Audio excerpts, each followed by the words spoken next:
Well, the U.S. is not making much progress in lowering the coronavirus numbers. This week, 25 states reported more cases. À l'exception de Mayotte et de la Guyane où le virus circule encore activement. É que eu tenho dito desde o começo, desde há 40 dias. The Prime Minister reaching out now, the President interacting with the governor. 中国将在2年内 Le territoire donc passera dans ce qu'il est désormais convenu d'appeler la zone verte. Surveillance video of a shooting in Brownsville, Brooklyn. This message is being broadcast by the Department of Defense.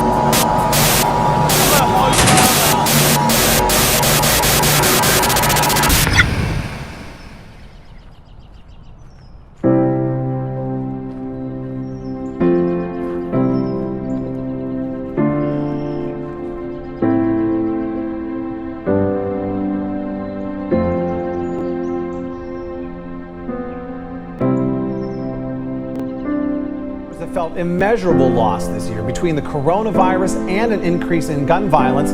One mother who feels that pain personally says that she wants to create a space where New Yorkers can grieve together. Notes from mom to dad from auntie. I wrote a note for my little brother. I lost my brother maybe 13 years ago, and I think about him every day. I thank God that I had him for 27 years. And you know, at one point I had turned my back to God. God could not have loved me or my son to take him the way he did. But things happened, turning back to see that it was a person who had a cold heart. She has turned her pain into power. She has turned her pain into a mission to save lives.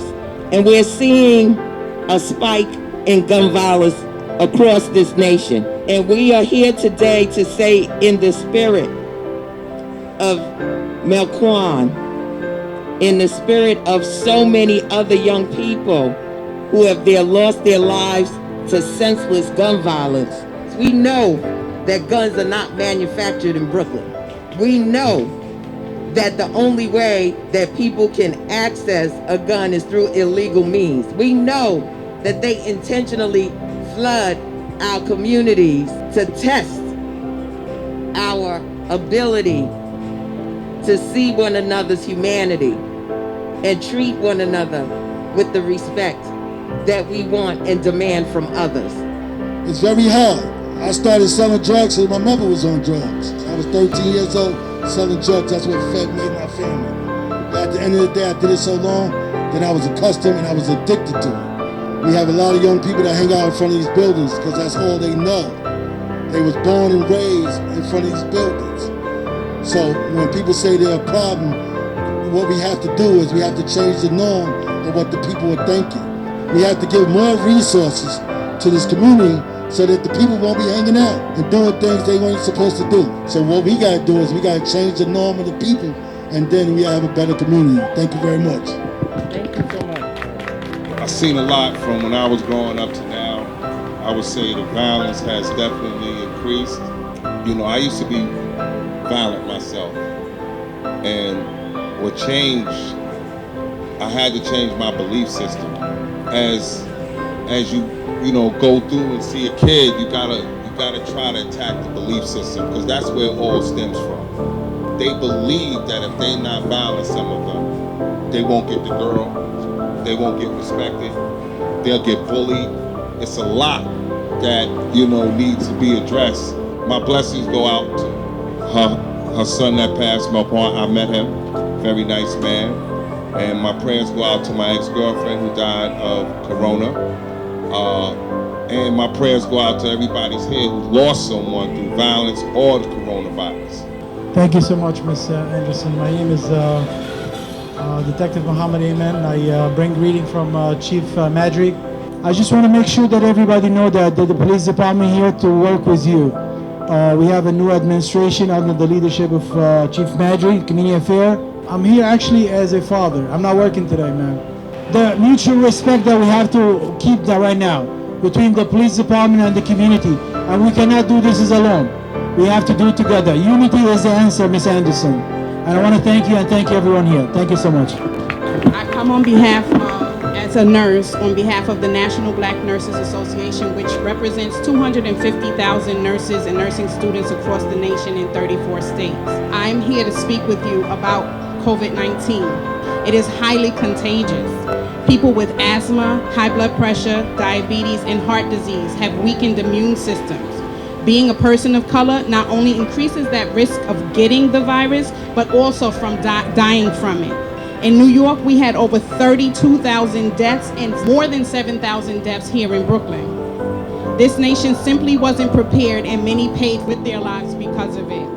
I encourage you to keep being diligent with hand washing, change your clothes and bag them when you get home. The year of 2020 will be remembered because of COVID-19, but also because of the extreme rise in incidents of gun violence. Please take care of yourselves, take care of your loved ones, be safe. God bless.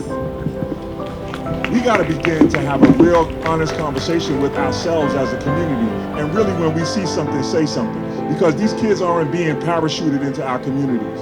They're not beamed into our communities. We gave birth to these young people who are committing these heinous crimes. We still treating gun violence like it's a crime, not like it's a public health issue. Today we're out here doing a wreath memorial for people who have been lost to gun violence, and then also we wanted to extend it to people who were lost to the COVID-19 pandemic. It's just a lot about healing, it's a lot about hope, it's a lot about faith, and it's about coming together as a community. In order for me to keep going on, I have to give back. Hey, Mel Kinsey, what you doing? He left a daughter that was born after he was murdered.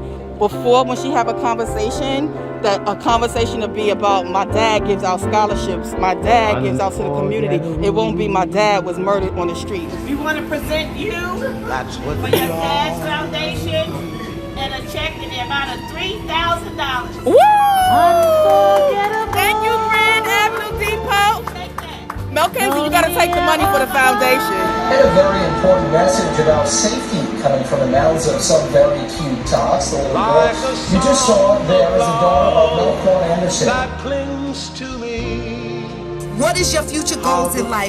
One student said a football player, another said a lawyer, another said a doctor. Congresswoman, I was on a roll. Until another student stood up and said, I want to be alive. أعوذ بالله من الشيطان الرجيم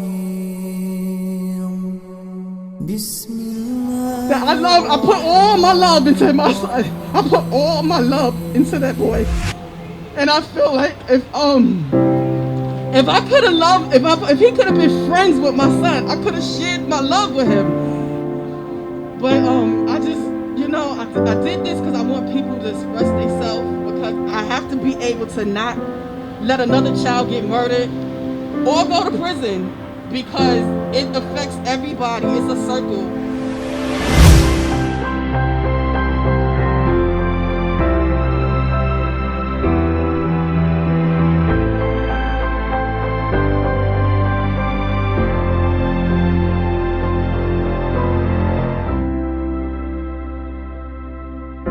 I'm a young man, and for the past few years, I've been seeing a lot of my brothers dying.